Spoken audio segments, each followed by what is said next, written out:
Hey guys, this is Debbie from DLandBeats and welcome back. This is video number 2. So I thought I'd show you some basic kick design and we'll demonstrate doing an 808 kick because that's kind of like one of the easiest moves to kind of get involved in.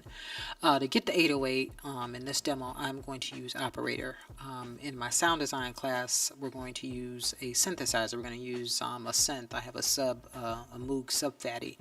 And we're going to use this the tone out of there. And I'm going to show you some cool moves. There's definitely some differences between the sine waves from an actual hardware piece as opposed to a synth piece. I mean, an internal plugin piece. The plugins are still not bad, but there's a certain weight and a certain feel that you get from a lot of analog pieces. So these are one of the examples that we go through doing the sound design course, but I'm going to show you using a plugin called Operator from Ableton.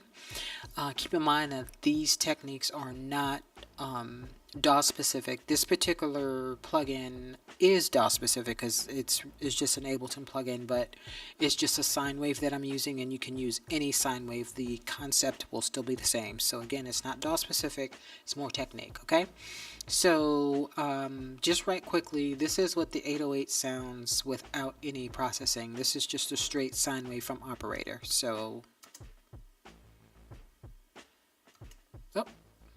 be good if I turned it on. So this is without any processing at all. Still sounds good, and then this is our end result after some minor tweaking. That sounds pretty fat, right? So let me take you through what I did. So what I did was I pulled up, I'll actually get rid of this here because I'll show you what I did. Alright, actually, you know what? Let's just delete this. Let's just start over. Okay, so what I did was I pulled the Operator plugin here, and I pulled the release out. It's already on the sine wave.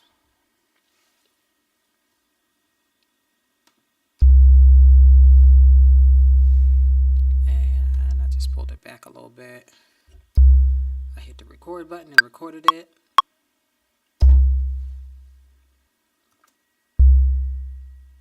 Okay, and then once I recorded it, I hit freeze track, and then I actually turned it into audio.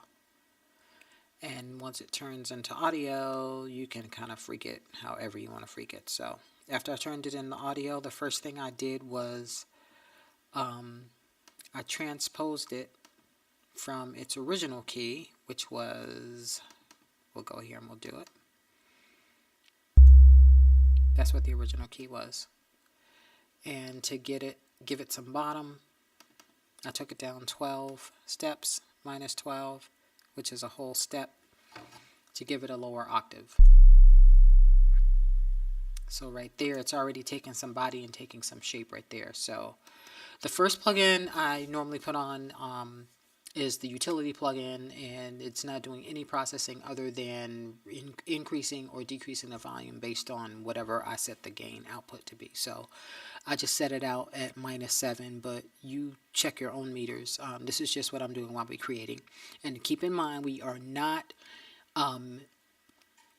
playing a mixing role, we are creating. So some of those techniques that you might apply to your mixing when you're balancing kicks and snares are not really applicable here because we are creating sound right now. So when we get to actually putting into music and mixing, that's a whole different phase. So the first plugin I like to use in my chain, I'm actually going to turn everything off so that you can see everything from scratch. I don't have that much on this one anyway, but I'm just showing you some tips that you can actually use. So the first one I normally like to use is this plugin by Waves called NLS, and it is a simulation of an analog console. I like the Nevo preset, and I kind of drive it a little bit past 5 to give it some girth. So this is what it sounds like without it, and this is what it sounds like with it.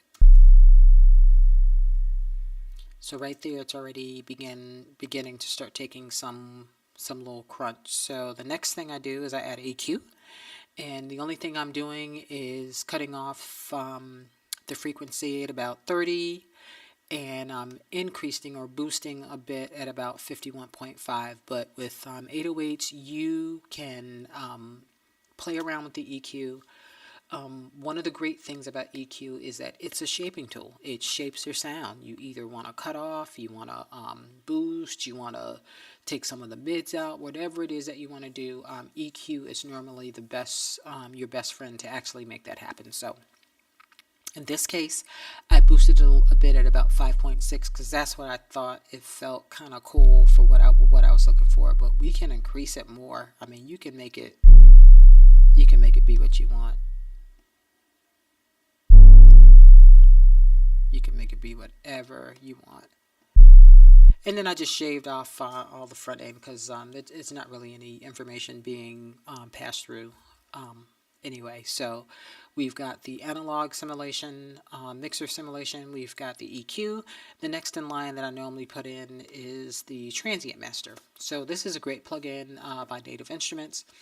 And I use this to take off some of the attack so that it sounds more like a bass tone as opposed to a kick. So that's the sound that I am creating with this particular 808 tone. So this is what it sounds like.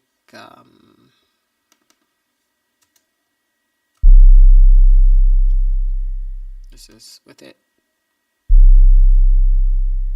And if you want more of a kick, you just put more of the attack, and you'll get that thump in the beginning.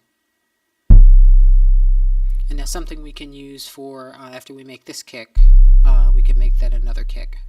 So alright, so the next in line I put on is the drum bus by Ableton, and I'm really just using this for some drive and a little bit of crunch. So I'm just adding a little something on top of the 808. Not necessary, but this is what I like to use. But that's the beauty of sound designing, is that you can use whatever it is that you feel you need to use to, kind of make the sound like you want it to sound. So that's how you find stuff. That's how you get those happy accidents. You just try them. So this is with it, without it. So it added a little harmonics to it. Gave it a little something. And the last thing on our chain is our limiter, and it's just purely a volume. Not using it to really do anything other than that.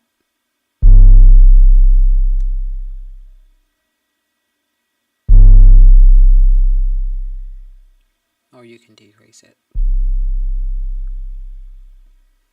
So there you have it. I've already showed you in a couple of steps how to actually create an 808 from scratch.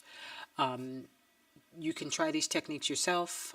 If you're interested in getting this template, I'll be more than happy to send this to you. And with all the plugins that it has, the only thing is that you have to download the demo from Waves and get that Transient Master plugin, which I'm sure everyone has the Native Instruments a bundle of some sort. So that's included in that bundle. So yeah, so that's it. Please hit the subscribe button, hit the like button. If you're interested in really digging deep into sound design, go on over to www.d-landbeats.net and sign up for the sound design course, and let's go ahead and get started, where I actually show you from A to Z how to create your own kicks and snares from scratch. Alright, I'll see you. Peace.